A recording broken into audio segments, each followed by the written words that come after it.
வணக்கம். தமிழ்நாட்டில் மாடுகளை வெட்டக்கூடாதுன்னு சொல்லிட்டு உச்சநீதிமன்றத்தில் முதலமைச்சர் விஜய் வழக்கு போட்டிருக்காரு. தமிழ்நாட்டில் பெண்கள் வன்கொடுமை செய்யப்பட்டா, குழந்தைகள் வன்கொடுமை செய்யப்பட்டா உடனடியாக அவங்களுக்கு தூக்கு தண்டனை இல்லை, அவங்களை என்கவுண்டர்ல போட்டுவாரு முதலமைச்சர் விஜய். தனியார் பள்ளிக்கூடத்தில் இருக்கக்கூடிய ஆசிரியர் பெருமக்களுக்கு அரசு பள்ளி ஆசிரியர்களுக்கு இணையான சம்பளம் வழங்கப்படுது. அதை கொடுக்கறது முதலமைச்சர் விஜய். தனியார் மருத்துவமனையில் ஒருத்தங்க இறந்து போயிட்டாங்கன்னா அவங்களுக்கான மருத்துவ செலவை கூட அரசு ஏத்துக்குது. பெட்ரோல் டீசல் விலையை 3 ரூபாய் ஏத்துனதை விஜய் ஏத்துக்கல. மோடிக்கு எதிராக கடுமையான கண்டனத்தை வெளிப்படுத்தினார். மாநில வரிகள்ல இருந்து விலக்கு கொடுங்க அப்படின்னு சொல்லிட்டு மோடி கடுமையான எச்சரிக்கையை விஜய் கொடுத்தாரு. அப்புறம் பள்ளிக்கூடங்கள்ல, மருத்துவமனைகள்ல, அப்புறம் கல்லூரிகள்ல உண்டியல்கள்ல அமைக்கப்பட்டு அது பள்ளிக்கூடத்துக்கும் கல்லூரிக்கும் மருத்துவமனைக்கும் வளர்ச்சிக்காக பயன்படுத்தப்படுது. பாகிஸ்தானுக்கு விஜய் போய் அங்க சிறையில் அடைக்கப்பட்டிருக்கிற இம்ரான் கானை போய் பார்த்து வந்திருக்காரு. இதெல்லாம் எங்க நடந்துச்சு, எப்ப நடந்துச்சு அப்படின்னு கேட்கலாம். இதெல்லாம் எங்கேயுமே நடக்கல. ஆனா நடந்ததா சொல்லி வட மாநிலங்கள்ல மிக தீவிரமா பரப்புரை செய்யப்படுது. தமிழ்நாட்டில் எப்படி ரீல்ஸ் போட்டாங்களோ அதே போல வட மாநிலங்கள்ல மிக தீவிரமாக இதெல்லாம் நடந்துச்சுன்னு சொல்லிட்டு ரீல்ஸ் போட்டு பரப்பப்படுது. அதாவது தமிழ்நாட்டில் பானாரும் தேனாரும் கரை புரண்டு ஓடுது. தமிழ்நாட்டை சுபிச்சமா விஜய் மாத்திட்டு வர்றாரு. தமிழ்நாட்டில் ஒரு பொற்கால ஆட்சி நிலவுது அப்படின்னு சொல்லிட்டு வட மாநிலங்கள்ல மிக தீவிரமாக அதை பரப்புறாங்க. அதை மக்கள் நம்ப தொடங்குறாங்க. அதான் கொடுமை. அப்படி போடப்படுற ரீல்ஸ்கள்லாம் லட்சக்கணக்கில் பார்வைகளை பெறுது. இப்படி ரீல் இப்படி இருக்கு. ரியல் என்னன்னு பார்த்தோம்னா எல்லாருக்கும் தெரிஞ்சதுதான். தமிழ்நாட்டில் சட்ட ஒழுங்கு சந்தி சிரிக்குது. தாவேகா கொடுத்த தேர்தல் வாக்குறுதிகளை நிறைவேற்றாம அதையே குளறுபடி செய்து தாவேகா அரசு. அப்புறம் தமிழ்நாடு முழுக்க மின்வெட்டு ஏற்படுது. இன்னொரு பக்கம் மின் கட்டண உயர்வு, அதிகப்படியான மின் கட்டண உயர்வு, அதிகப்படியான பாலியல் வன்கொடுமை சம்பவங்கள், அதே போல ஆணவ படுகொலைகள் தமிழ்நாட்டில் அரங்கேற்றப்படுது. அதிகாரிகள் ராஜ்யம் பண்றாங்க, ஆட்சியில பல குளறுபடிகள் செய்கிறாங்க. இது ரியல். மூடி சொன்னது ரீல். எதுக்காக இந்த ரீலை போட்டு பரப்பணும்? தமிழ்நாட்டில் ஒரு நல்லாட்சி நிலவுறது போல, தமிழ்நாட்டில் ஒரு பொற்கால ஆட்சி கொடுக்கப்படுறது போல, தமிழ்நாட்டு மக்கள்லாம் மகிழ்ச்சியில அப்படியே திளைக்கிறது போல எதற்காக வட மாநிலங்களில் பரப்பணும்?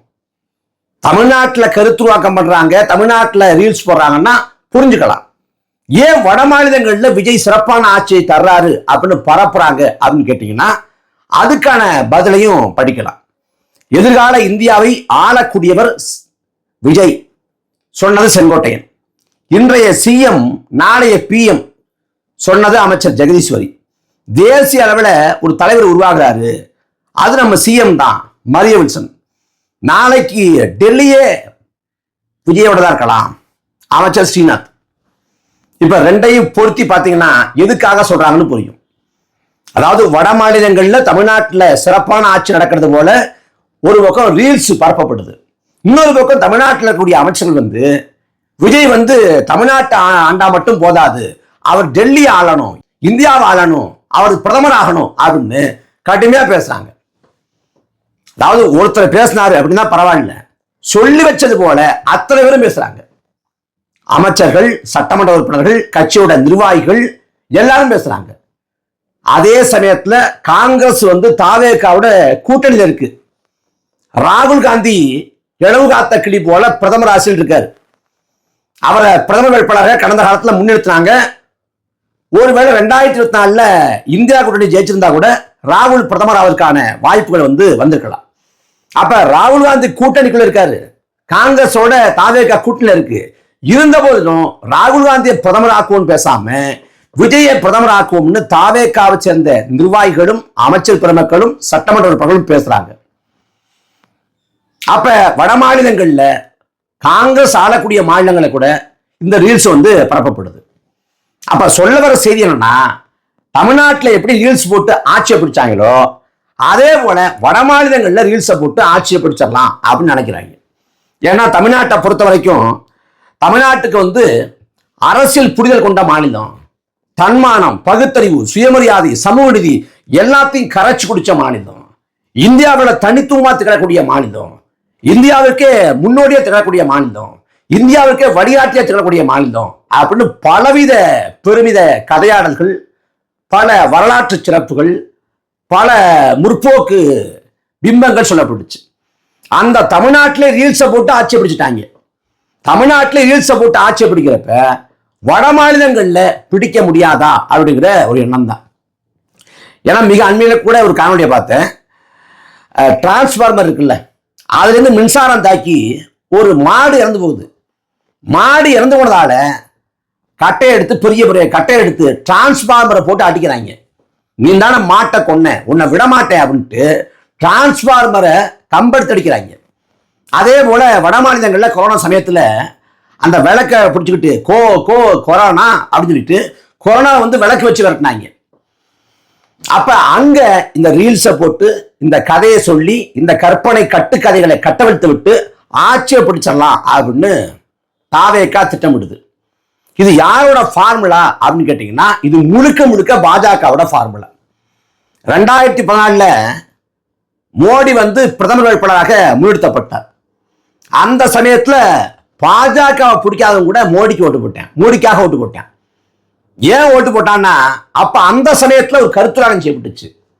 குஜராத் ஒரு வளர்ச்சி பெற்ற மாநிலம், குஜராத்ல கடன் இல்லை, குஜராத்ல உட்கட்டுமான சிறப்பா இருக்கு, அங்க லஞ்சம் இல்லை, நிர்வாகம் சிறப்பா இருக்கு, அந்த குஜராத் மாநிலத்தை சிறப்பா கட்டமைச்சாரு நரேந்திர மோடி அப்படின்னு சொல்லிட்டு இந்தியா முழுக்க ஒரு கதை சொல்லப்பட்டுச்சு.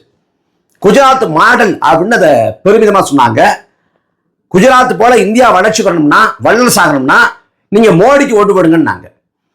ஆனா அதுக்கு பிறகுதான் தெரிஞ்சு, அதுக்கு பிறகு தானே குஜராத் பின்தங்கிய மாநிலம், வாடகை தாய்மார்கள் அதிகப்படியா வாழக்கூடிய மாநிலம், அங்க வறுமை இருக்கு, ஏழ்மை இருக்கு, அங்க அடிப்படை சாலை இல்ல, அங்க பள்ளிக்கூடம் ஒழுங்கா இல்ல, மருத்துவமனை இல்ல அப்படின்னு பலவித குறைபாடுகளும் அதுக்கு பிறகுதான் தெரிய வருது.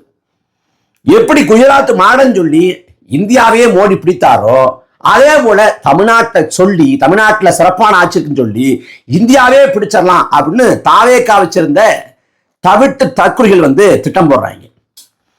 இதுக்கெல்லாம் காரணம் யார் தெரியுமா? மக்கள் தான். ஏன்னா ஒரு ஆட்சியை பிடிக்க ஒரு கட்சி பல ஆண்டு காலம் பாடுபடுது. அதுக்காக பலகட்ட போராட்டங்கள், ஈகங்கள், அளப்பரிய அர்ப்பணிப்பு, கடுமையான களப்பணி எல்லாம் செய்யுது. நீங்க அறிஞர் அண்ணாவை எடுத்துக்கங்க.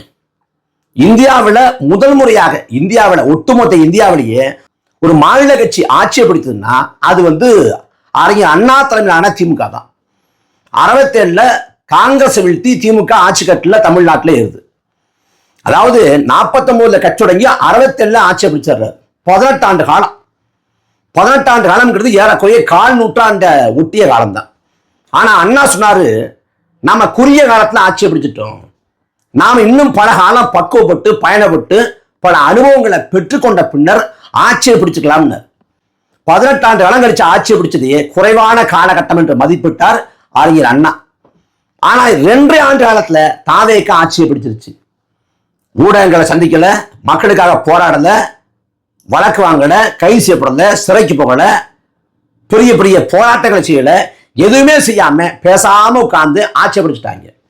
நீங்க சொல்ல போனா திமுகவோட ஆட்சி காலத்துல 2 ஆண்டு காலத்துல தாவேக்கா நடத்திய போராட்டங்கள் எத்தனை கேட்டீங்கன்னா, விஜய் தலைமையில் நடந்த போராட்டம்னா தம்பி அஜித்குமார் படுகொலை செய்யப்பட்டப்ப, காவல்துறையாளர் படுகொலை செய்யப்பட்டப்ப நடந்த ஒரு போராட்டம்.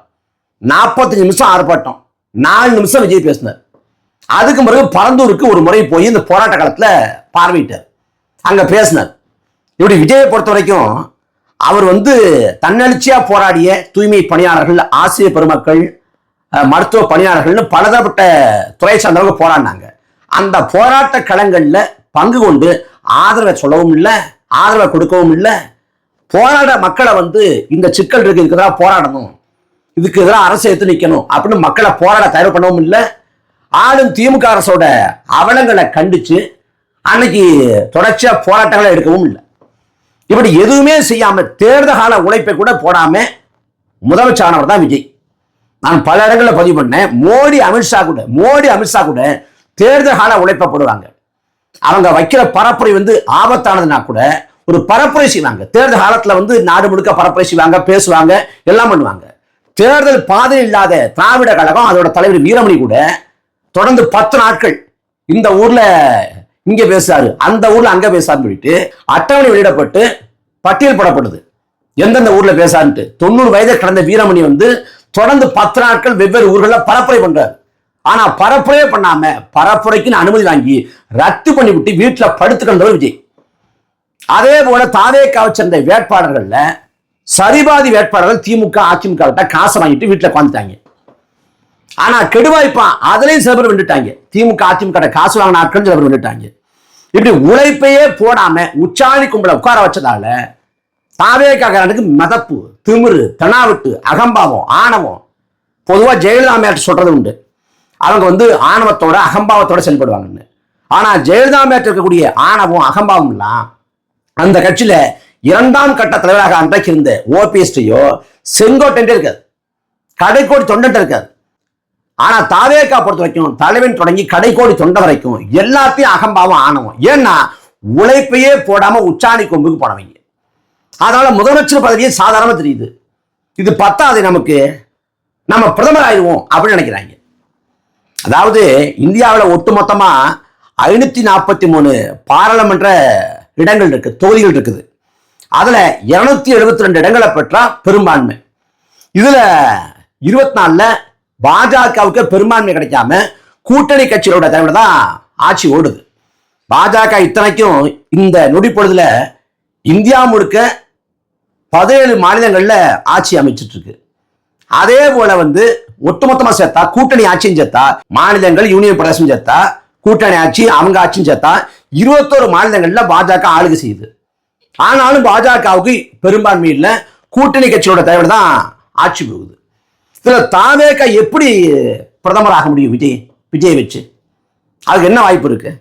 இப்ப தமிழ்நாட்டில் 39 பாராளுமன்ற தொகுதி, புதுச்சேரி சேர்த்தா 1 40, கர்நாடகாவில் 28, ஆந்திராவில் 25, கேரளாவில் 20, தெலுங்கானாவில் 17. மொத்தமா தென்னக மாநிலங்கள் தமிழ்நாடு, புதுச்சேரி, கேரளா, ஆந்திரா, கர்நாடகா, தெலுங்கானா சேர்த்தா கூட ஒட்டுமொத்தமா சேர்த்தா 130 தான் வருது. 130 தான் வருது. இந்த 130 இடமும் விஜய் வெற்றி பெற்றுவார. 130 இடமும் விஜய் வெற்றி பெற்றாலும் பெரும்பான்மைக்கு தேவை 272. எப்படி ஆட்சி அமைக்க முடியும்? சரி, கடந்த காலங்களில் 96ல 45 இடங்களை பெற்று 45 இடங்களை பெற்று தேவகவுடா பிரதமரானார். 96ல எப்படி சாத்தியமாச்சு? 45 இடங்களை பெற்று தேவகவுடா எப்படி பிரதமரானார்னா அன்னைக்கு காங்கிரஸ் வெளில இருந்து ஆதரவு கொடுத்துச்சு. 90ல சந்திரசேகர் 64 இடங்களை பெற்று அவர் பிரதமரானார். அதுக்கும் காங்கிரஸ் ஆதரவு கொடுத்துச்சு. 97ல ஐக்கிய குஜரால் 45 இடங்களை பெற்று அவரும் பிரதமரானார். அவருக்கும் காங்கிரஸ் வெளில இருந்து ஆதரவு கொடுத்துச்சு.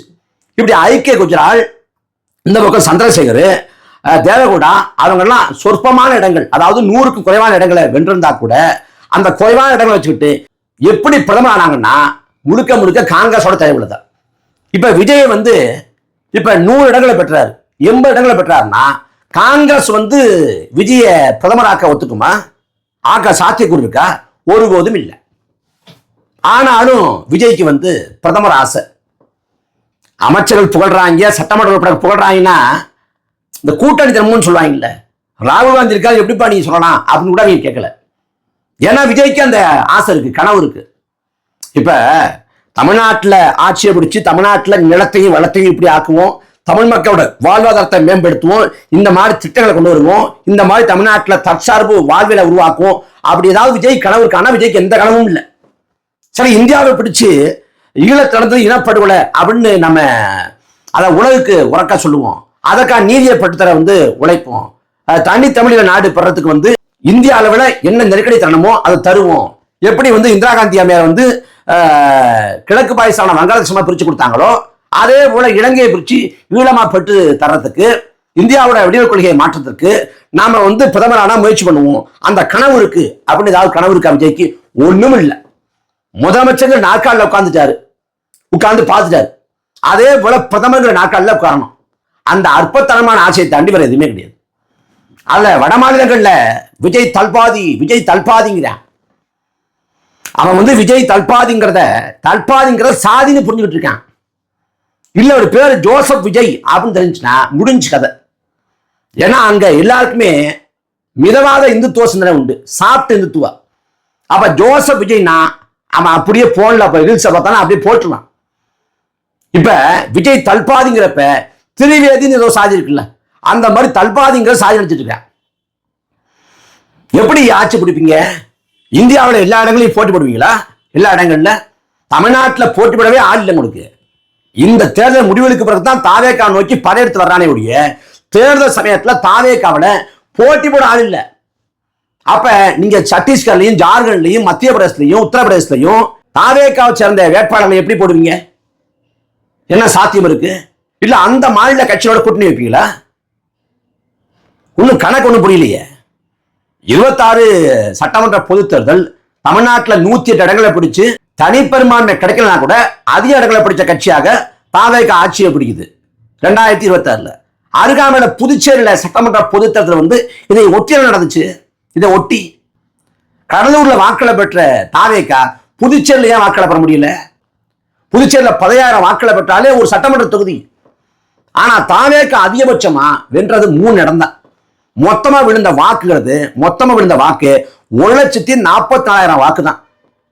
மொத்த வாக்கு பதிவான வாக்கு 8,65,000 வாக்கு. தாவேகா விழுந்த வாக்கு 1,44,000 வாக்கு தான். ஏன் புதுச்சேரியில விஜய் அலை வந்து அங்க வீசல? ஏன்னா களம் வேற. கடலூருக்கும் பாண்டிச்சேரிக்கும் 1000 கிலோமீட்டர் வேறுபாடு இல்லை, ஆனா களம் வேற. அதே போல வட மாநிலங்கள்ல களம் வேற. மோடி வந்து அந்த பிம்பத்தை கட்டமைச்சு விளம்பரத்தை செஞ்சு குஜராத் மாடல்னு சொல்லி ஆட்சியை பிடிச்சாருன்னா எப்படி பிடிக்க முடிச்சுன்னா, ஒரு பக்கம் அந்த பொய் பரப்புற அந்த பிம்ப கட்டமைப்பு, இன்னொரு பக்கம் நாடு முழுக்க பாஜகவுக்கு கொஞ்சமாவது ஒரு கட்டமைப்பு இருந்துச்சு. ஆனா தாவேகாவுக்கு என்ன இருக்குது? ஒன்றும் இல்லை. ஆனா இந்தியாவே ஆனதுங்கிற ஆசை இருக்கு. பிரசாந்த் கிஷோர் கூட சொன்னாரு, நான் வந்து பீகாருக்கு வந்து விஜய் அழைச்சிட்டு போவேன், அங்க வந்து விஜயோட படங்களை ரீமேக் பண்ணி பாக்குறாங்க, ரீமேக் செய்யப்பட்ட விஜயோட படங்களை பாக்குறாங்க. ஆனா விஜய் தெரியும், விஜய் போய் பரப்புரை பண்ணாருன்னா பீகார் மக்கள் பூரா எனக்கு ஓட்டு போட்டுருவான் அப்படின்னு பிரசாந்த் கிஷோர் சொன்னார். நம்ம ஆளு பனையூர்ல இருந்து கிளம்பி பரமக்குடிக்கே போக மாட்டாப்புல, ஆனா பீகாருக்கு கொண்டு போவேன், அழைச்சு போவேன் அப்படின்னு கனவு கண்டாப்புல பிரசாந்த் கிஷோர். ஒன்னும் சொல்றதுக்கு இல்லை. 3 மாத ஆட்சியில வந்து 3000 குளறுபடிகள், 3 லட்சம் குளறுபடிகள், நிர்வாக சீர்கேடுகள். தமிழ்நாடு சிரிப்பா சிரிக்குது. தமிழ்நாடு சட்டமன்றம் சந்தை கடையா மாறி போச்சு, சர்க்கஸ் கூடாரமா மாறி போச்சு. இந்த சமயத்துல இந்தியாவே ஆள போறாராம். முதல்ல தமிழ்நாட்டுல புடுங்குங்க, அப்புறம் இந்தியாவில் போய் நொட்டலாம் அப்படின்னு சொல்லிட்டு ஊர்ல பேசிக்கிறாங்க. அதை கொஞ்சம் கேட்டு நடங்க.